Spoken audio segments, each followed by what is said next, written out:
was my own son who framed me and sent me to prison for a crime I never committed. He harmed my child. They thought this old man was broken, powerless, and forgotten, but they never imagined what was about to happen. With just one phone call, everything would change. Before I tell you how it all began, drop a comment and let me know. Where are you watching this from? I want to know who's listening to an old man's story of betrayal and revenge. The cell walls were damp, reeking of old concrete, dried sweat, and rotting hope. Yet for me, Theodore Griffin, those walls had become a calendar. With the tip of my thumbnail rough and chipped, I traced another small vertical line near the leg of my iron cot. 729. Tomorrow would be day 730. Tomorrow I would walk out of Dallas County Jail. I took a deep breath, filling my lungs with the stale Texas air that tasted like rust and regret. The heat made the cell feel like an oven even at night. I sat cross-legged on the thin mattress that had been my bed for 2 years. Before this, I slept in a king-size bed in my Highland Park mansion. Before this, I was Theodore Griffin, founder of Sterling Industries worth $70 million. Now I was just inmate A47239. The memories came like a flood. The courthouse, Judge Morrison's cold gaze. And there on the witness stand, my own son Logan Griffin, in a perfectly pressed suit, manufactured sorrow on his face. I loved my father, Your Honor.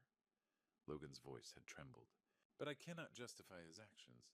He pushed Delilah down the stairs. She was pregnant. He killed my unborn child. Then came Delilah, Logan's wife, sitting in a wheelchair, clutching her flat stomach. Crocodile tears rolled down her cheeks. Father Griffin screamed at me, she sobbed. Then he pushed me. I felt my baby dying. Lies. Every word was a lie. I had gone to Logan's office that day to confront him about embezzlement. 1.5 million missing from company accounts. But I never touched Delilah. She'd thrown herself down the stairs. The security camera had mysteriously malfunctioned during those crucial minutes, leaving only footage of me at the top with fury on my face. 2 years. When the gavel struck, my world collapsed.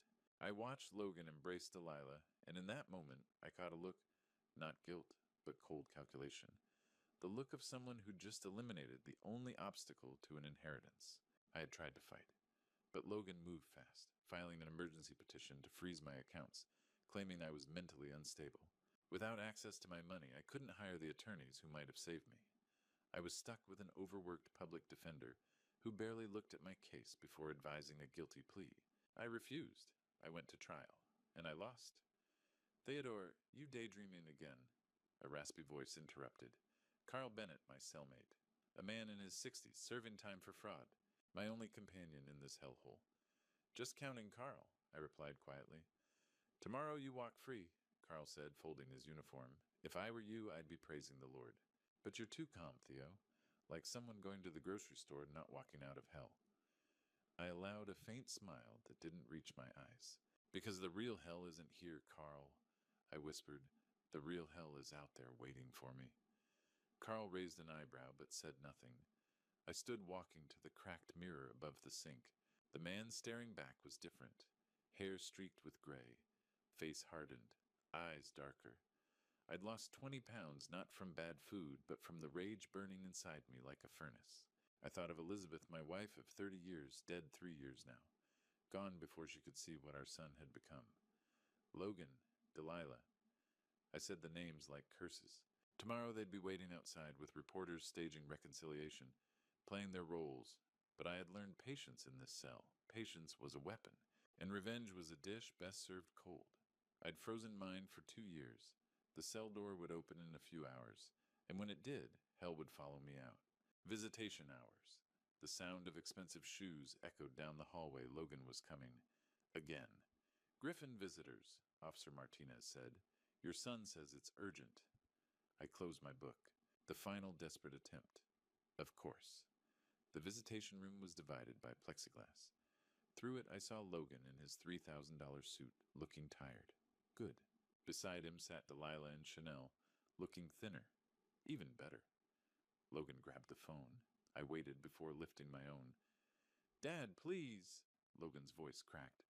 Just sign the trust fund transfer. $2 million. The company needs it. The audit starts tomorrow. Hello to you too, son. I cut him off coldly. Delilah leaned in tears already forming. Father, we've taken care of everything while you were away. We kept Sterling Industries running. The least you could do, the least I could do. My laugh was bitter. Sus, sit in this cage for a crime I didn't commit while you live in my house. My house, Logan corrected sharply. I'm CEO now. Those assets are as much mine. Nothing is yours, Logan. Not until I'm dead? Movement behind Logan caught my eye. A figure in the doorway. Grace Griffin, my daughter. 29 in a black Armani suit hair severely pulled back. Her face was carefully neutral as she stepped forward. Grace, tell him, Logan glanced back. Tell Dad how hard this has been. Grace met my eyes through the glass. Those eyes. Elizabeth's eyes had once been warm. Now they were flat. Empty. Father, Grace's voice was controlled clinical. You should sign. It's for the best. The company is struggling without access to the trust fund. You should cooperate. I felt something break inside. Even Grace, my daughter, standing with Logan. Even you, Grace, I whispered. Grace looked away, saying nothing. Dad, listen. Logan leaned forward desperately. The bank requires biometric verification, fingerprint and facial recognition. That's why we need you at the bank tomorrow. Just one signature. 2 million. Why not forge it? I asked coldly. Logan flushed. Because it's a federal crime and the bank has systems. Oh, now you care about crimes. I smiled without humor. Delilah's tears vanished, replaced by anger. You stubborn fool. You're destroying everything out of spite. Careful, Delilah. My voice dropped to ice. I have nothing left to lose. Do you? Logan slammed the table. Tomorrow you walk out with nothing, old man. No money, no family, no power. We control everything now. I leaned forward, eyes locked on my son. We'll see about that, Logan, I said softly. Tomorrow I'll show you what having nothing really means. I stood hanging up the phone. Through the glass, Logan's mouth moved shouting. Delilah pointed, but I turned my back. As I walked toward Officer Martinez, I heard Grace's quiet voice through the glass. Goodbye, Father. Not, see you tomorrow. Goodbye. As I turned to leave, Grace stood perfectly still, her face a mask of cold indifference. Not a single crack in her performance. Morning sunlight poured through the iron gates of Dallas County Jail like liquid gold. I stepped into it blinking against brightness after 730 days in fluorescent gloom. The September heat hit immediately thick, humid Dallas air that smelled like freedom gasoline and new beginnings. A crowd had gathered outside the gates. Reporters with cameras and microphones, and their position center stage like actors waiting for their cue, stood Logan and Delilah. My son wore a navy blue suit that probably cost $3,000, his face arranged into careful remorse. Beside him, Delilah clutched a bouquet of white roses in her cream-colored dress, props for the cameras. Dad! Logan's voice carried across the parking lot, loud enough for every microphone. Welcome back. We're here for you. We're family. I didn't break stride. I walked forward, my wrinkled white shirt and faded jeans hanging loose after 2 years of prison food. These were the clothes I'd worn the day I was arrested, all I had now. Logan stepped forward, extending the roses. Dad, please, let's go home. We can work everything out. I walked past him, not around him, past him. Like Logan was a piece of sidewalk furniture. Dad! Logan's voice sharpened. His hand shot out, grabbing my arm. Don't make a scene. Get in the car. Now. I stopped, slowly turned my head, looked at Logan's hand gripping my arm, then met his eyes. The cameras were watching, recording everything. Let go of me, I said quietly, each word measured, or I'll scream that you're assaulting me. In front of all these cameras. Logan's hand dropped like he'd touched fire. I resumed walking. Behind me, Delilah's voice rose the facade, cracking. He's completely insane. 2 years destroyed his mind. The deep rumble of a powerful engine cut her off.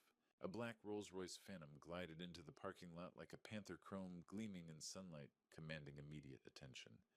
The license plate read, Brooks. Every camera swung toward it. The driver's door opened. A young man stepped out, early 30s, athletic, wearing an expensive charcoal 3-piece suit. Dark hair, precisely cut, intelligent eyes behind rimless glasses. He moved with quiet confidence. Maxwell Brooks, Harvard Law, top of his class, the attorney who won impossible cases. Logan had tried hiring him last year for a corporate lawsuit, Brooks had refused without explanation. Maxwell walked directly to me, ignoring reporters, ignoring Logan's shock, ignoring everything except his client. Mr. Griffin. Maxwell's voice was clear, respectful. Everything is ready, sir. I shook his hand once firmly. Maxwell opened the rear door with a professional bow. I paused, turning back to Logan and Delilah. They stood frozen roses wilting in Delilah's hands, mouths slightly open, their carefully planned scene collapsing. I didn't smile, didn't gloat, just looked at them. Let them see that something fundamental had changed, that the man who entered prison wasn't the man leaving it. Then I slid into the Rolls-Royce. Leather embraced me. The interior smelled of luxury new leather-polished wood power. The door closed with a solid thunk like a vault locking. Outside, chaos erupted. Mr. Griffin, reporters swarmed Logan. Who picked up your father? Is reconciliation canceled? Where did he get the money? Logan's face cycled through emotions, confusion, pale shock, burning red. How did he... Where... That's Maxwell Brooks. Delilah grabbed Logan's arm, composure shattering. You said he refused us. You said your father had nothing left. Through tinted windows, I watched realization dawn on Logan's face. He'd miscalculated, underestimated. The game wasn't over, it was beginning. Maxwell slid into the driver's seat, pressed the start button. The engine purred. Where to, sir? Maxwell glanced in the rearview mirror. I leaned back, closing my eyes. My first truly free breath in 2 years. Outside, Logan was shouting. Reporters were chasing. I smiled, cold as winter. To the sanctuary, I said quietly. I need to wash off their touch. And then we begin the war. The Ritz-Carlton penthouse occupied the 42nd floor. Floor-to-ceiling windows offered views of Dallas stretching to the horizon. I stood there, just breathing, free air. Then I walked to the bathroom. Marble everywhere, gold fixtures, a shower with 6 heads. I turned the water, scalding hot, stripped off prison clothes, and stepped under. The water hit like baptism. I scrubbed with hotel soap, cedar, and bergamot. Nothing like prison carbolic. Scrubbed until my skin reddened. 2 years of that place. 2 years of betrayal. The tears came, hot as water, silent. I braced against marble and let them fall, not from weakness, from rage, from grief for the man who'd trusted his son. That man was dead. When I emerged in a plush robe, Maxwell Brooks waited in the living area, but not alone. An older woman sat in leather chairs, spine straight. Past 60, silver hair, cut short, sharp eyes. Charcoal pantsuit, plain watch. Mr. Griffin. Maxwell stood. Beatrice Walsh. She was the best defense attorney in Texas. I finished. Before they imprisoned you. Corporate corruption. You were the scapegoat. Beatrice smiled without warmth. 5 years for refusing to betray my client.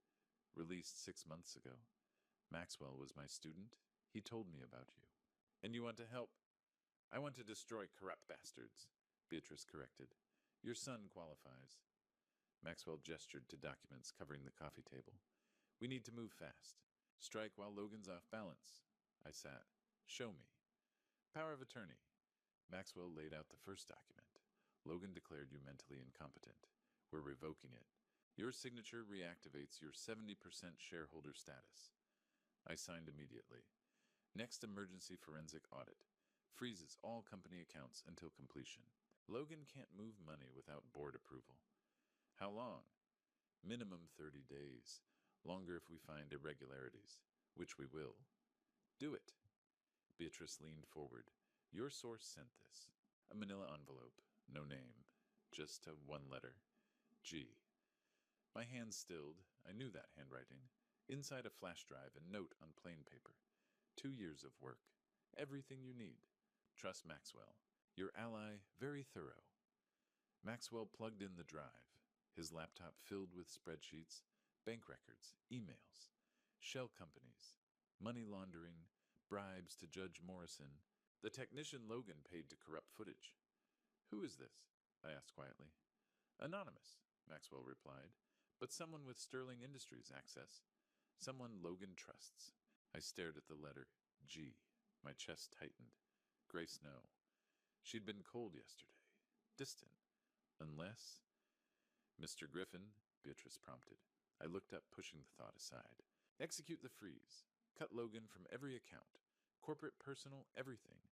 I want him to feel what having nothing means. Maxwell's fingers flew across keys. Bank receives our court order within the hour. Logan's notified by morning. Credit cards decline. Zero account access. Good. I returned to Windows. Below Dallas pulsed. My city. My company. My empire? Logan thought he could steal it. Logan miscalculated. One more thing. Beatrice handed me a photograph. Recent. Logan and Delilah at Sterling's Steakhouse, laughing, toasting champagne. On back, same handwriting. Let them enjoy their last supper. I smiled. Cold. When do we go public? Tomorrow, Maxwell said. Press conference. You announce taking back control. Media will love it. Wrongfully convicted man reclaiming his empire. I nodded. Let's give them a show. Across town, Logan's phone rang in Sterling Industries' executive office. Caller ID First National Bank of Texas. He frowned, answered. Mr. Griffin, Susan Jones, Account Services. We're seeing irregularities with your corporate accounts. Come to the branch immediately. Logan's blood ran cold, and the news would destroy him. Sterling's Steakhouse gleamed with old money elegance. Crystal chandeliers, white tablecloths, soft jazz. Where Dallas elites sealed deals over $30 steaks. Logan Griffin sat at the center table, visible to everyone a power statement. Delilah wore burgundy Valentino. Across sat Richard and Patricia Sterling, owners of Sterling Construction. Potential investors. My son needed their $15 million. 40% ROI within 18 months. Logan gestured with his wine. Downtown Dallas is booming. This is the moment. Richard nodded. Your father built quite an empire. Had, Logan corrected smoothly. I'm expanding it, bringing Sterling Industries into the modern era. How is your father? Patricia asked carefully. His release today. Logan's smile didn't waver. Confused. 2 years took a toll, but we're handling everything. He's receiving care. Delilah placed her hand on his. It's heartbreaking, but we're family. The waiter appeared with their bill. $850. Logan pulled out his corporate black card, handed it over casually. Keep the change. The waiter swiped. Beep. Declined. Frown tried again. Beep. Declined. Logan's stomach dropped. Machine must be glitching. Try once more. Third swipe. Beep. I'm sorry, sir. It says contact your issuer. Patricia and Richard exchanged glances. Bank system? Glitch. Logan laughed too loud. Delilah, use yours. Delilah fumbled her supplementary card. Same account. Beep. Declined. Heavy silence. I'll call finance. Logan stood abruptly, chair scraping. Excuse me. He walked toward the entrance phone at his ear. Gerald Thompson, CFO. Gerald, why aren't the cards working? Gerald's voice came panicked. Mr. Griffin, I've been trying to reach you. All company accounts are frozen. SEC order at 5 o'clock. Emergency forensic audit. Logan's world tilted. What? On whose authority? Your father's Theodore reactivated his majority shareholder status. The board sided with him. He's still the founder. They trust him. I'm the CEO. Your appointment was based on power of attorney, Gerald said quietly, which he revoked. Legally, he never stopped being chairman. You were just managing. The $2 million withdrawal this morning. Cancelled. Flagged suspicious. Every account locked. Nothing moves until audit clears. And Logan. Turn on the TV. Logan spun toward the bar's flat screen. CNBC. I stood at a podium. Sterling Industries logo behind me. Expensive suit. Looking healthy. Strong. Angry. Caption. Theodore Griffin announces return to Sterling Industries. I, Theodore Griffin, as rightful owner and chairman, announce complete management restructuring effective immediately. My voice rang clear. While I was wrongfully imprisoned, massive financial irregularities occurred. Funds diverted, projects mismanaged, trust violated. Legal action will be taken against all responsible parties.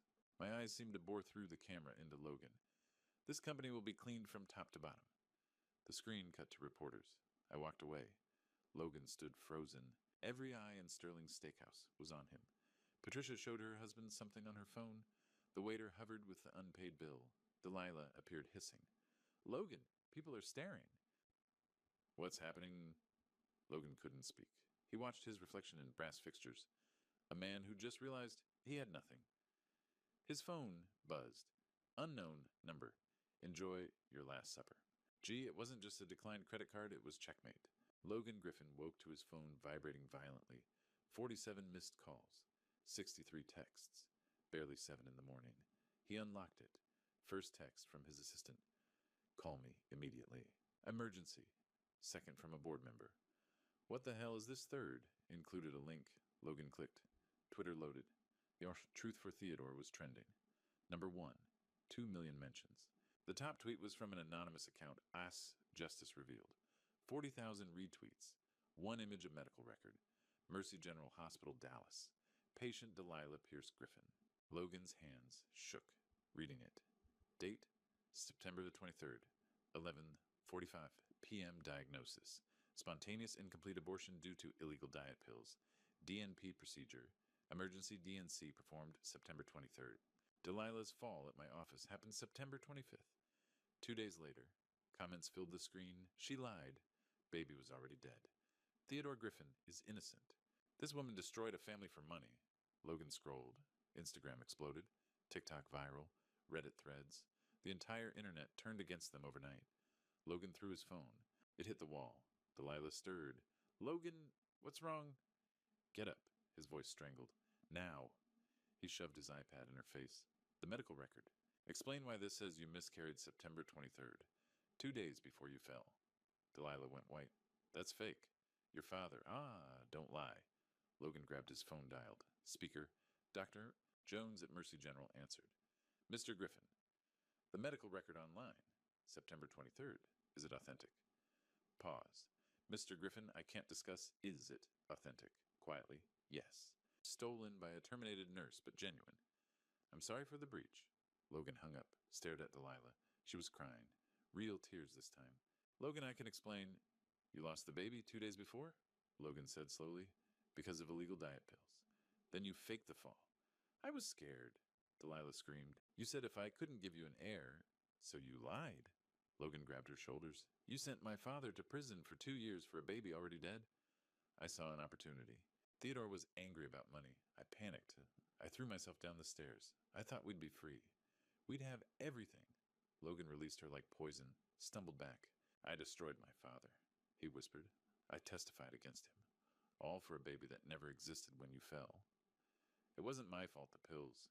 Shut up, you used my grief. Say the record's fake. With what money? Logan laughed bitterly. Dad froze everything, and now the world knows you're a liar, that I'm a fool. You destroyed him because you wanted his money. Delilah's mask cracked, revealing ugliness beneath. Don't pretend this was about justice. You wanted Sterling Industries. I just gave you the excuse. Logan stared at her, really saw her for the first time. Not beautiful wife, not grieving mother, but cold, calculating stranger who'd played him from the start. Delilah stood, chin lifted. You destroyed him because you're greedy, Logan? She said with contempt. Don't blame me for your weakness. The words hung like poison. Outside car doors slammed. Logan walked to the window. 3 news vans parked outside the gates. Reporters setting up cameras. His phone buzzed. Unknown number, the truth always surfaces. The Highland Park mansion gates swung open at 3 in the afternoon.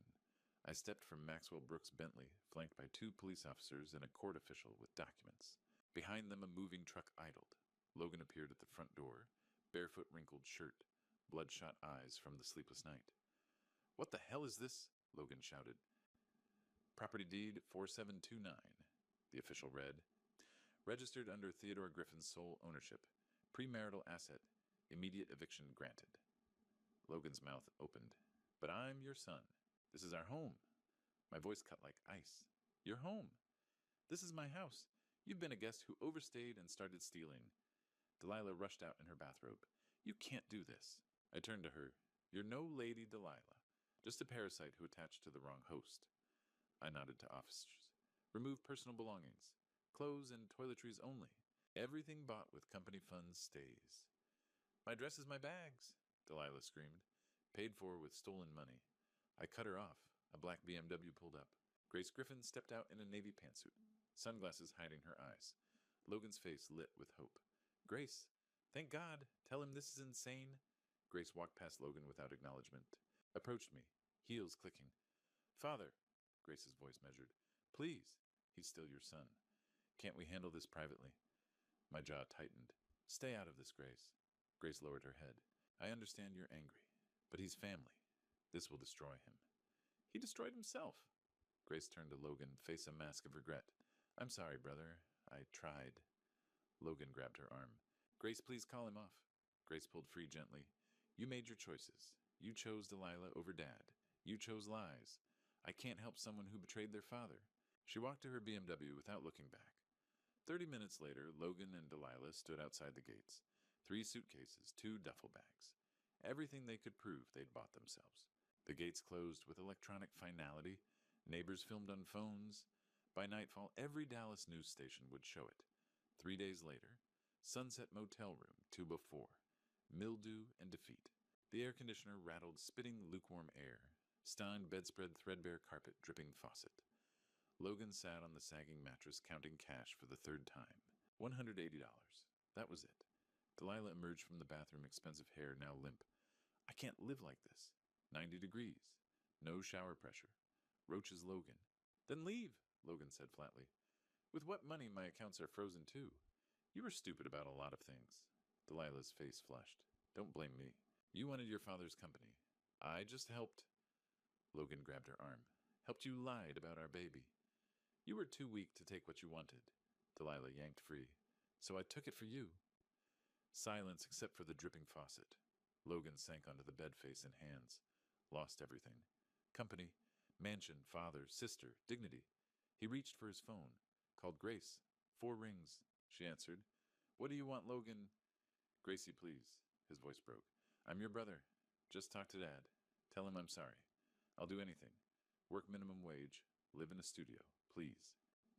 Silence. Grace. You made your choice, Grace said quietly. You chose Delilah over Dad. Money over family. You sent our father to prison for something he didn't do. I didn't know about the miscarriage. But you knew he was innocent, Grace interrupted. Deep down. And you didn't care because it was convenient. But you're my sister. I was your sister, Grace corrected. Not anymore. The line went dead. Logan stared at his dark phone screen. Delilah sat in the corner, knees to chest mascara running. They didn't speak. Didn't comfort each other. Just existed in separate spheres of misery. Outside, a police siren wailed in the distance, growing closer, then fading. To both of them, it sounded like a funeral bell approaching. The boardroom on Caldwell Plaza's 40th floor was silent. The kind before executions. I sat at the head of the marble table, 8 board members watching. Behind me, Maxwell Brooks stood with his laptop ready. 9 in the morning, 1 week after the eviction. I pressed a button. The wall screen showed a plummeting red line. During Logan Griffin's tenure, I began net profits fell 40%. Debt increased 200%. But most interesting, Maxwell clicked. Bank transfers appeared. Shell companies. Money flowing through cracks. $1.5 million to Lux Consulting LLC. Interior design, supposedly. My eyes swept the room. What interior design costs $1.5 million. Who owns Lux Consulting? Asked Richard Garrett, founding board member. Delilah Griffin, Maxwell answered. Logan's wife. Incorporated 3 days after Theodore's conviction. Murmurs rippled. The doors burst open. Logan stumbled in security, reaching but too late. Jeans, wrinkled shirt, no tie. Hair uncombed, face unshaven, eyes wild. I'm still the legal CEO, Logan shouted. This meeting is invalid. I didn't turn. You're nothing, Logan, just a thief. That was business diversification. You don't understand. It's embezzlement. Maxwell cut him off. Federal crime. Aggravated because of your position. I stood slowly. As holder of 70% voting shares, I moved to dismiss Logan Griffin as CEO with dishonorable discharge. Logan went pale. 70%. You need 51% minimum. You can't vote me out alone. Correct. I need 51. I have 70. But let's make this unanimous. I looked toward the door. Maxwell, invite our final board member. The doors opened. Grace Griffin walked in. White suit, hair in tight bun, leather portfolio, heels clicking with measured precision. Logan's face shifted anger to confusion to relief. Grace, thank God. Tell them this is insane. Grace walked past him like furniture, took her seat at the table. Logan's smile died. Grace? Ladies and gentlemen, I announced, Grace Griffin, holder of 30% of Sterling Industries shares inherited from Elizabeth Griffin's private trust. Logan staggered. What Mom's shares? I thought they were dissolved. You thought wrong, Grace spoke coldly. Mom left everything to me and Dad. with instructions you'd inherit only after proving ethical leadership. She pulled out a thick file. For 2 years, I documented your activities. Every transaction, every fake invoice, every lie. Logan grabbed a chair for support. You were helping Dad all along. When you visited prison, when you acted like I'd turned my back on him. Grace's voice cracked. I pretended to side with you, Logan. I stood in that visitation room and called our father unstable. I attended your dinners. I listened to your plans. She hardened. And I collected evidence. Every email you sent me. Every document you asked me to file. Everything. Logan staggered back. You betrayed me. Your own brother. I saved our father. Grace stood slamming the table. You sent an innocent man to prison. You lived in his house, destroyed his reputation. For what? Greed. Tears welled, but her voice stayed strong. You had everything. Dad would have made you CEO eventually. But you couldn't wait. She pulled out papers. Judge Morrison bribes, payments to the security technician, shell companies, money laundering. I have everything. Logan looked around board members' disgust. Maxwell's satisfaction, my cold stare. His eyes found Grace. I'm your brother. You were my brother. Grace's voice broke. That person is gone. She sat composed herself. I vote yes to dismiss Logan Griffin and pursue criminal prosecution. I nodded. All in favor. 8 hands rose. Aye. Logan stood frozen. Unanimous. Security, I said quietly. Samuel Rodriguez stepped forward. No, Logan whispered. Grace, please. Grace turned her chair toward the window. Samuel's hand closed on Logan's arm. This way, Mr. Griffin. Logan pulled free, turned back. Grace? She didn't move, didn't turn, just sat facing the skyline. Grace, please. Samuel pulled harder. Logan's last view me at the table like a reclaimed king. Board members discussing next steps. Maxwell closing his laptop. And Grace facing the window, shoulders trembling but posture never breaking. The door closed. The lock clicked. Logan Griffin had just lost the last person who might have saved him. 3 months after the boardroom collapse, the George L. Allen Courts building buzzed with reporters and onlookers. I sat in the front row, gray suit, pressed spine straight. Beside me, Grace wore a simple black dress, her hand resting lightly on mine. On the defendant's bench, Logan slumped in an orange jumpsuit, wrists cuffed. Delilah sat 2 seats away, her face hollow. They no longer looked at each other. Judge Marianne Kellerman entered. The room rose. Mr. Logan Griffin. The judge began, her voice cutting through the silence. You have been found guilty of embezzlement, wire fraud, bribery, and conspiracy to commit perjury. The court sentences you to 15 years in a Texas state penitentiary, without eligibility for early parole. Logan's head dropped. Mrs. Delilah Griffin, the judge continued, you cooperated with the prosecution, but your role in framing an innocent man cannot be overlooked. The court sentences you to 12 years in state prison. Delilah stared at her hands. I didn't move as the bailiffs led them away. Logan turned back, once his eyes finding mine. My gaze was ice. Outside the courthouse, beneath the wide Texas sky, I stopped on the stone steps. Grace turned to me, her eyes wet. Dad, she whispered, it's over. I pulled her into my arms and wept deep, shaking sobs that came from 2 years of silence, 2 years of betrayal, 2 years of my daughter's secret sacrifice. You gave up everything, I choked out. 2 years pretending to hate me. Grace held me tighter. I couldn't let him win, Dad. You're the only family I have left, I said, voice raw. The only one who stayed. She pulled back, wiping her tears. And you're mine. That's all that matters now. Behind us, Maxwell Brooks and Beatrice Walsh stood quietly. This moment was sacred. 1 year later. I sat across from Logan in the visitation room of the Texas State Penitentiary. Logan's face was gaunt. His prison uniform faded. Dad, Logan said softly. I know I don't deserve it, but... I slid a manila envelope across the table. Logan's hands trembled as he pulled out the document. His eyes scanned the words. Transfer of ownership. Sterling Industries.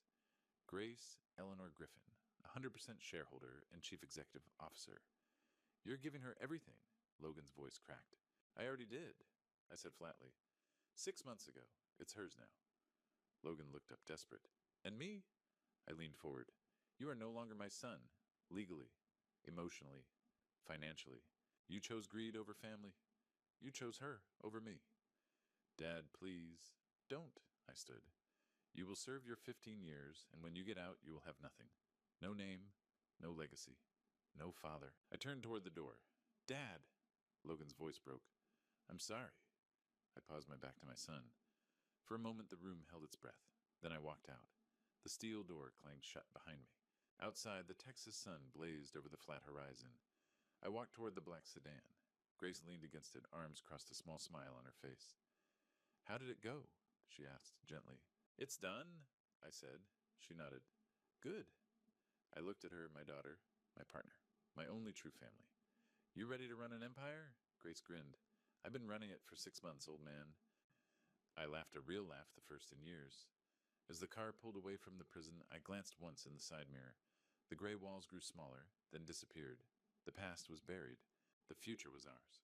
This is my story, a true story of betrayal, sacrifice, and the price of loyalty. I'm Theodore Griffin, and I'm sharing this on Grandpa Stories. Because I want you to learn what I learned the hard way. Family isn't just blood. It's who stands by you when the world burns down around you. Don't be like my son Logan. Don't let greed blind you to what truly matters. Don't betray the people who built everything you have. I lost my son forever, not to prison, but to his own choices. And I gained a daughter who proved that real love requires sacrifice. God gave me Grace for a reason to remind me that loyalty and integrity still exist in this broken world. She pretended to abandon me for 2 years just to save me. That's the kind of person worth fighting for. So here's my advice from this true story. Choose your family wisely. Choose character over convenience. Choose loyalty over greed. If this Grandpa Stories true story touched your heart, please leave a comment below sharing your thoughts. Subscribe to the channel so you never miss stories like mine. And if you believe in second chances and the power of loyalty, hit that share button. Let's keep real values alive together.